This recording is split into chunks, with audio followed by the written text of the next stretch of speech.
I'm Hodson. I make music under the name Bitbin, and I was actually invited back here because I was here last year, and I was asked to talk about how I use technology for performance and also in the studio.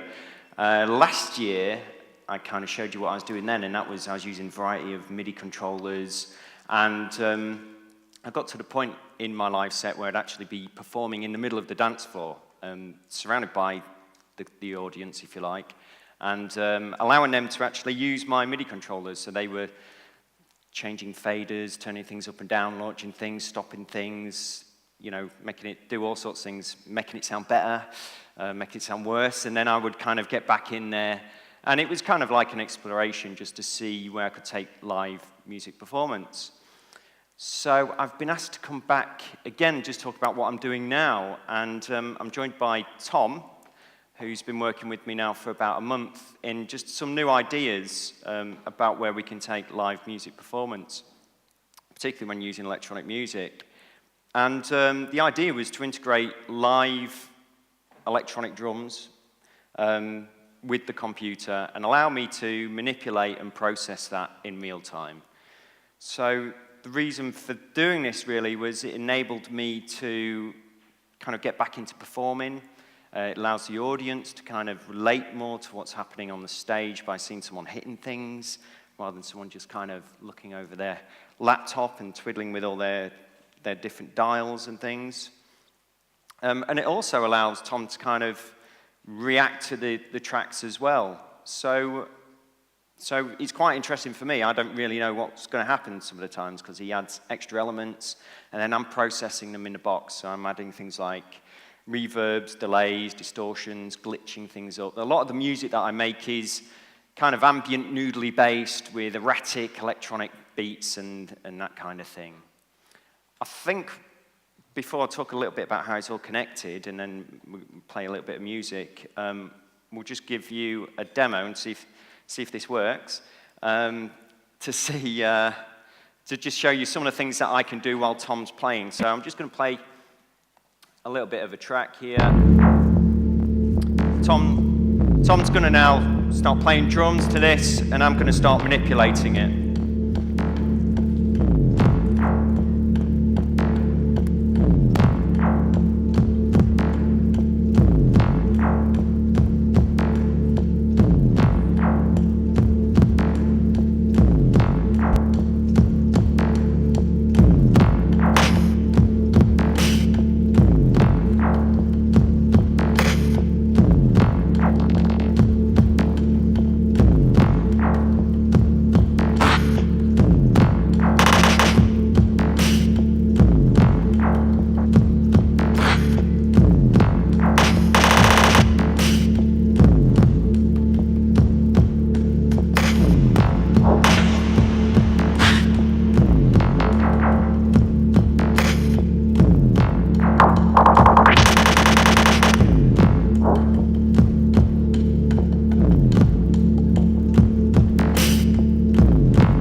So there, I was just manipulating some of his drums in real time. Yeah, well done, Tom. It worked. Yes, this was a real kind of test for us to see if this all kind of works. So how does this all connect up? Well, it's actually all quite relatively simple. USB feed into the computer. I'm using Ableton here, which is the software I'm using in and out of the studio with the Ableton Push instrument, which I found really useful, great tool to use for when I'm playing live. And he's basically triggering samples, loops, one-shots inside the computer that I essentially give to him. going beyond this, we're actually doing things now as well where he's actually able to glitch and change his drums himself. So these just being MIDI controllers, you can assign them to anything. So he could hit this snare, but at the same time, trigger something else to happen to that snare and bring sounds in and out in his own way. The other thing that we're developing, that we're going to debut at the Norwich Sound and Vision Festival next month, is using audio reactive visuals, which Tom will also be triggering and generating using patches that I've created using Quartz Composer, Maximus P, Pure Data, and that kind of thing as well.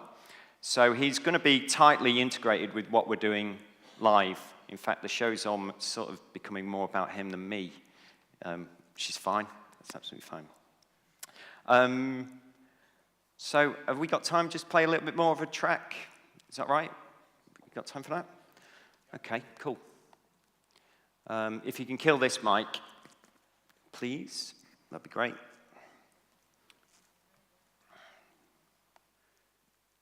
All right, see if this works.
the amazing Bitbin. Thank you so much, Matt. Thank you.